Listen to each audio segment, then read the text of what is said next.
अस्सलामु अलैकुम वरहमतुल्लाहि वबरकातुह। मेरा नाम मोहम्मद है और आज मैं आप सबके सामने इस्लाम के एक बहुत अहम और सेंसिटिव टॉपिक के बारे में बात करना चाहता हूँ। जीना इस्लाम में। जीना इस्लाम में एक बहुत बड़ा गुनाह है और कुरान और सुन्नह में इसे सख्ती से मना किया गया है। आज हम समझेंगे कि जिना क्या है, इस्लाम ने इसे क्यों मना किया है, इसके क्या नुकसानात हैं, और अगर कोई इंसान इस गुनाह में मुब्तला हो जाए तो वो अल्लाह की तरफ कैसे वापस आ सकता है। बिस्मिल्लाहिर्रहमानिर्रहीम। सबसे पहले हमें समझना होगा कि जिना क्या होता है। जिना का मतलब है निकाह के बगैर मर्द और औरत के दरमियान जिनसी तल्लुक कायम करना। इस्लाम में यह एक कबीरा गुनाह है।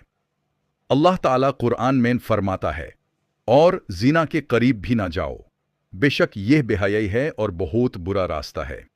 सूरह अल-इसरा 17 बातें 32। गौर करने वाली बात यह है कि अल्लाह ने सिर्फ यह नहीं कहा कि जीना मत करो, बल्कि फरमाया जीना के करीब भी ना जाओ।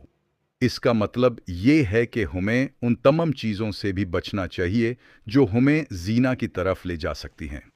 आज के ज़माने में सोशल मीडिया और इंटरनेट की वजह से फितने बहुत ज़्यादा हैं।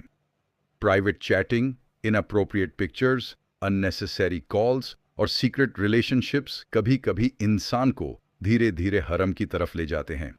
एक छोटी सी बात से शुरुआत होती है, फिर रोज बात होने लगती है, फिर अटैचमेंट होती है, फिर इंसान अपनी बाउंड्रीज भूलने लगता है और आखिर में वो ऐसे काम तक पहुंच सकता है जो अल्लाह को पसंद नहीं।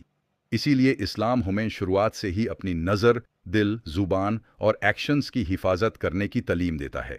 अल्लाह ताला फरमाता है, मोमिन मर्दों से कह दो कि अपनी नाज़रें नीचे रखें और अपनी शर्मगाहों की हिफाजत करें, यह उनके लिए ज़्यादा पाकिज़ा है।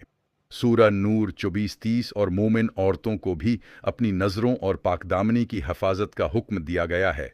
इसलिए एक मुस्लिम को हमेशा सोचना चाहिए, क्या जो मैं कर रहा हूँ अल्लाह ताला उसे राज़ी होगा? अगर जवाब नहीं है तो हमें उस काम से पीछे हट जाना चाहिए। हमें याद रखना चाहिए कि लोगों से हम अपने राज छुपा सकते हैं, लेकिन अल्लाह से कुछ भी नहीं छुपा सकते।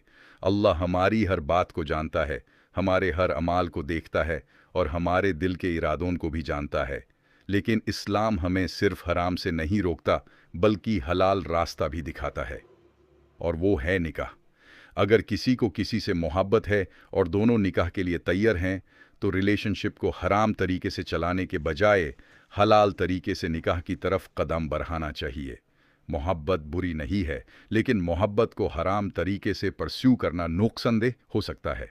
एक मुस्लिम की असल कामयाबी ये है कि वो अपनी ख्वाहिश को अल्लाह के हुक्म के नीचे रखे, और अगर किसी से गुनाह हो भी गया हो तो उसे अल्लाह की रहमत से मायूस नहीं होना चाहिए। अल्लाह की तरफ वापस आने का दरवाज़ा हमेशा खुला है। सच्ची तौबा करो, गुनाह छोड़ो, अल्लाह से माफ़ी मांगो और अपनी ज़िंदगी को दोबारा बेहतर बनाने की कोशिश करो। अल्लाह हम सब को हरम से बचाए, हमारे दिलों को पाक रखे और हमें हलाल और बेहतरीन ज़िंदगी नसीब फरमाए।